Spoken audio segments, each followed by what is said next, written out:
Você já olhou para o céu e se perguntou sobre a vastidão do universo e o poder de quem o criou? O que existe além do que os nossos olhos conseguem enxergar? E se eu te dissesse que há bilhões de galáxias, cada uma com bilhões de estrelas, e que todas elas foram chamadas pelo nome? Hoje vamos falar um pouco sobre Isaías 40, um capítulo que, além de ser o meu favorito da Bíblia, nos convida a refletir sobre a soberania de Deus, sua majestade e o domínio absoluto. Então, antes da gente entrar no assunto, já se inscreve no canal, deixe seu like e ativa o sininho de notificações, assim você não perde nenhum conteúdo que a gente posta aqui, certo, pessoal? Então, vamos pro vídeo. Isaías 40 foi escrito em um momento crucial da história do povo de Israel. Esse capítulo marca o início da segunda parte do livro de Isaías, que vai do capítulo 40 até o 55. A primeira parte, até o 39, trata principalmente de advertências e juízos contra Israel e outras nações por causa de seus pecados e rebeldia contra Deus. Só que a partir do capítulo 40, a mensagem ela muda de tom. Aqui Isaías fala a um povo que futuramente estaria no exílio na Babilônia, depois de Jerusalém ter sido destruída em 586 a.C. pelos babilônicos. O povo de Israel, que antes tinha uma terra próspera e um templo magnífico para adorar a Deus, agora se via em terra estrangeira, escravizados e sem esperança. O exílio foi um período de profunda crise espiritual e identidade para os israelitas. Eles se perguntavam: Deus nos abandonou? Ainda somos seu povo? Há esperança para nós? É nesse contexto que Deus, por meio do profeta Isaías, traz uma mensagem de consolo e de restauração. Logo no início, nós encontramos a seguinte declaração: Consolai, consolai o meu povo, diz o vosso Deus. Isso está em Isaías 40, verso 1. Essa repetição do verbo consolar enfatiza a urgência e a certeza dessa promessa. Deus não havia esquecido seu povo. Ele estava prestes a agir para restaurá-los, a mostrar que a sua aliança era eterna. Isaías estava profetizando sobre algo que ainda aconteceria anos depois, mas Deus já anunciava que a libertação viria. Essa libertação ela aconteceu de fato entre 538 e 537 a.C., quando Ciro, o rei da Pérsia, permitiu que os judeus voltassem para Jerusalém. Esse evento foi algo inédito na história.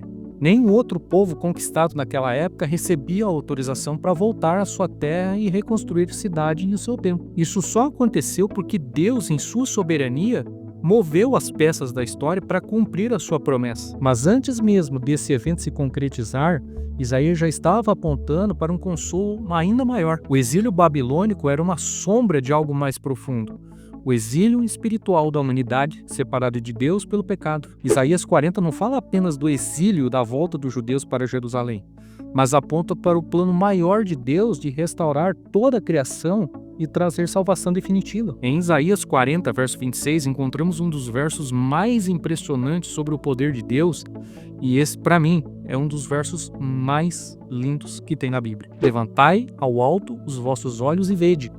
Quem criou estas coisas? Aquele que faz sair seu exército de estrelas todas bem contadas, a qual ele chama cada uma pelo nome.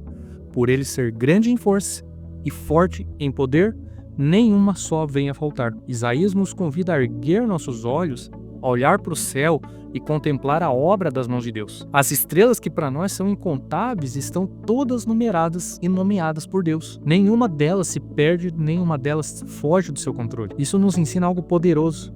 Se Deus é capaz de manter o universo equilibrado, Ele também é capaz de cuidar de cada detalhe da minha e da sua vida. Agora, para compreendermos a grandiosidade dessa afirmação, eu quero que você volte os olhos agora para a ciência. A nossa galáxia, a Via Láctea, ela contém entre 200 e 400 bilhões de estrelas. Mas a Via Láctea é apenas uma entre bilhões. Segundo o estudo, estima-se que o universo observável tenha pelo menos 200 bilhões de galáxias. E algumas pesquisas sugerem que esse número pode chegar até 2 trilhões. Tente fazer essa conta agora aí, desafio. 200 bilhões vezes 2 trilhões.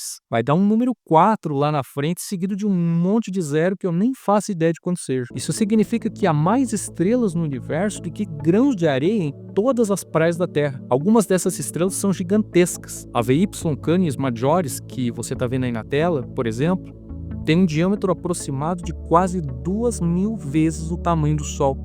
Só para você ter uma ideia, se a gente colocasse essa estrela no lugar do Sol, ela engoliria todos os planetas que estão ao redor até a órbita de Júpiter. Para ficar mais fácil de você compreender o tamanho, é como você tentar colocar uma carreta de 30 metros numa vaga de Fusca. Detalhe que atualmente ela já não é a maior estrela conhecida. Tem uma outra maior do que ela. Diante dessa imensidão, eu não posso deixar de questionar o seguinte: como pode alguém acreditar que tudo isso surgiu do acaso? A teoria da evolução tenta explicar a origem da vida sem Deus, afirmando que fomos frutos do acaso, de processos cegos e sem propósito. Mas quando olho para o universo, eu vejo design, precisão, ordem e principalmente perfeição. A complexidade das leis da física, o ajuste fino do universo, a delicada interdependência da vida na Terra, tudo aponta para um criador inteligente. Além disso, a vida é extremamente complexa. O DNA, por exemplo, é um código com informações e com instruções bem detalhadas para formar cada ser vivo. Nenhum código pode surgir do acaso, sempre há uma mente inteligente por trás dele. Se um simples livro exige um autor, como que um DNA que é infinitamente mais complexo poderia ter surgido sem uma mente criadora? Muitos tentam se apegar à teoria da evolução porque rejeitam a ideia de Deus. Mas eu vejo nessa teoria uma tentativa de fugir da verdade. Como disse o cientista e evolucionista, o Sir Fred Hoyle, a ideia de que a vida surgiu espontaneamente é comparável à chance de um furacão passar por um ferro velho e montar um Boeing 747. Você entendeu, né? Ele quis dizer que a chance de algo vir do nada é a mesma que um furacão passar por um ferro velho e todas as peças lá caírem e formar um avião perfeito. A ciência, quando analisada honestamente, aponta para Deus e não para o acaso. Isaías 40, verso 15, também nos fala sobre a insignificância do ser humano diante da grandeza de Deus. Veja o que diz lá: eis que as nações são consideradas por ele como um pingo que cai de um balde e como um grão de pó na balança. Isso não significa que Deus nos vê como insignificantes, mas que, comparado a ele, todo o poder humano, toda a glória dos reinos da terra são como nada. Reis e impérios se levantam e caem, mas Deus permanece no trono. A sua soberania não pode ser abalada e essa soberania é a nossa segurança. Mas a pergunta que fica é a seguinte: se Deus é tão grande, por que ainda duvidamos do seu cuidado? Por que a gente se desespera diante das dificuldades? Se ele conhece as trilhões de estrelas pelo nome, quanto mais ele conhece a mim e a você. Se ele sustenta o universo, por que achamos que ele não pode nos sustentar? Isaías 40, o verso 31, termina com uma promessa incrível. Veja lá: os que esperam no Senhor renovarão as suas forças, subirão com asas como águias, correrão e não cansarão, caminharão e não se fadigarão. Deus não apenas governa sobre tudo, mas ele fortalece os que confiam nele. Ele nos renova, nos levanta e nos faz voar alto. Então, da próxima vez que você olhar para o céu e ver as estrelas, lembre-se: cada uma delas está no lugar porque Deus assim determinou. E assim como ele sustenta cada estrela, ele sustenta a minha e a sua vida. Confie nesse Deus soberano, poderoso e amoroso, porque ele tem tudo sob controle. Pessoal, se você gostou do vídeo, mais uma vez eu peço para que você possa se inscrever no canal, deixar o seu like e ativar as notificações, e também compartilhe com os seus amigos. E lembre-se sempre: buscai o Senhor enquanto se pode achar, invocai-o enquanto ele está perto. Que Deus os abençoe.